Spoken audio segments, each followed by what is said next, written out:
Sebetulnya ini sih masalah yang sudah jadi tradisi ya. Hanya 2 tahun belakangan ini kan tidak ada, karena ada PPKM, masyarakat tidak dibenarkan untuk ke daerah dan sebagainya.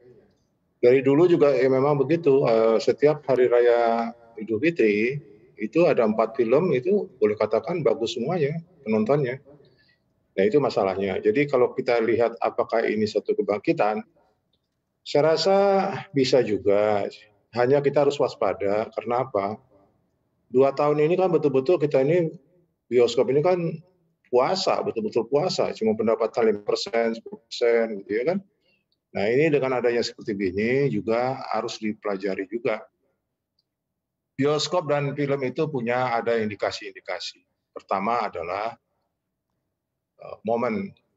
Momen yang paling tepat itu memang hari libur, terutama hari libur, Idul Fitri ya, hari raya. Kedua filmnya, ternyata filmnya juga gayung bersambut ini, bagus banget ini KKN, dan juga ada film Amerika juga saingannya, tapi masih unggul KKN lah. Terus ada juga film lain seperti Karena Warisan, kemudian ada juga Kuntilanak 3 dan sebagainya. Boleh dikatakan menjadikan indikasi untuk kita bangkit kembali. Tapi ini kan harus hati-hati, karena apa? Kita lihat nanti setelah bulan Juni nanti kita lihat, apakah nanti ini bisa paling kurang konsisten dia turun dalam arti tidak sampai seperti pandemi kemarin. Itu sudah mengembirakan buat kita. Tapi kalau ini nanti pandeminya bangkit, nah kita Allahu a'lam kita nggak tahu ya. Jadi saya rasa kita harus siap mental menghadapi ini. Tapi apapun semuanya kita bersyukur kepada Allah Subhanahu Wa Taala diberi kesempatan bangsa kita untuk ke daerah bersilaturahmi dan rame-rame ke bioskop. Itu salah satu. Oke, baik. Pak Joni, apakah juga pemilihan film ini begitu ya, tadi Anda katakan ada Desa Penari begitu, lalu juga ada Doctor Strange. Apakah memang pemilihan film yang tepat juga menjadikan animo masyarakat ke bioskop juga semakin banyak atau justru ini yang memang hanya momen lebaran saja begitu, jadi bioskop menjadi ramai? Betul, jadi begini, film itu yang menentukan berhasil atau tidak berhasil pendapatan bukan bioskop, tapi adalah penonton. Karena yang punya uang kan penonton, dia berhak menentukan film mana yang saya mesti tonton, itu dia berhak. Kedua, ya, film ini dalam kontekstualnya adalah liburan besar seperti Hari Raya Idul Fitri ini, saya rasa ini suatu hal yang memang begini kejadiannya di tahun-tahun yang dulu sebelum pandemi gitu kan. Cuman saya tidak tahu kok ini kok dahsyat banget gitu loh KKN ini gitu. Sudah mencapai 3 juta baru berapa hari ya kan? Baru 9 hari, 10 hari. Nah, ini salah satu harus dipelajari. Di mana keberhasilan ini tentu harus kita mintakan pendapat-pendapat orang-orang ahli komunikasi, apakah publikasinya bagus, karena di bawah itu kan ada yang namanya Kuntilanak 3, ya bagus sih, ya lumayan gitu loh, sama Warisan gitu kan. Filmnya Warisan itu bagus ceritanya, gitu, tapi nggak tahu karena ini mungkin publikasinya karena dua tahun nggak jadi tayang, saya nggak tahu persis, tapi betul-betul ini keahlian orang-orang komunikasinya ini marketingnya bagus gitu.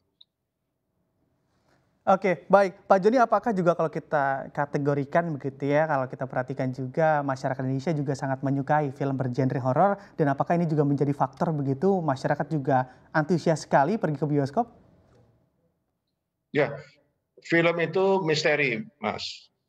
Tidak bisa kita secara pasti horor horor horor horor, enggak juga, karena penonton tuh punya pilihan.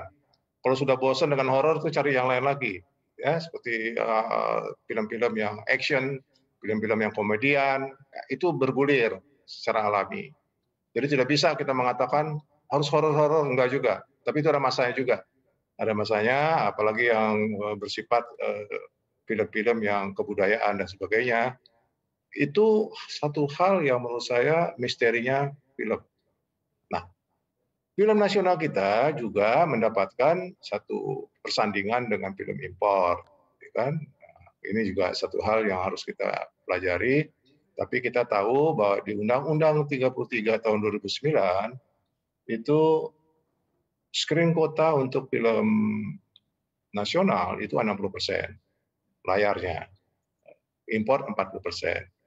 Nah, permasalahannya ini kan bagaimana mengimplementasikan ini supaya ada azas keadilan gitu ya. Itu menurut saya. Jadi memang di pasar itu begitu, kalau sudah bersaing macam-macam gitu kan. Nah, kita sudah paham lah, kita paham. Dan insya Allah GBBSI selalu melakukan hal yang baik sesuai dengan peraturan dan undang-undangan.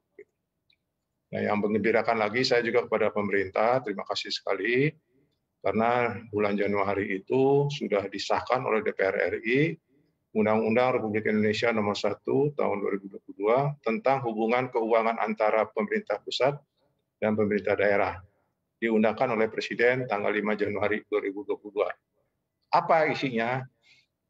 Film dan bioskop itu dikeluarkan dari jenis hiburan, yang mana hiburan itu kan mencakup panti pijat, kemudian biliar, karaoke, kemudian ada lagi yang lainnya seperti mandi uap dan sebagainya. Itu kita keluar di situ. Karena apa? Kita punya misi memang untuk edukasi, mengangkat harkat martabat kebudayaan kita melalui film. Itu tugas GBBSI. Saya gembira sekali. Kenapa dikeluarkan? Di situ dicatatkan bahwa kita masuk ke kelompok penayangan film dengan pajak tertinggi 10%. Seluruh Indonesia. Itu hebatnya.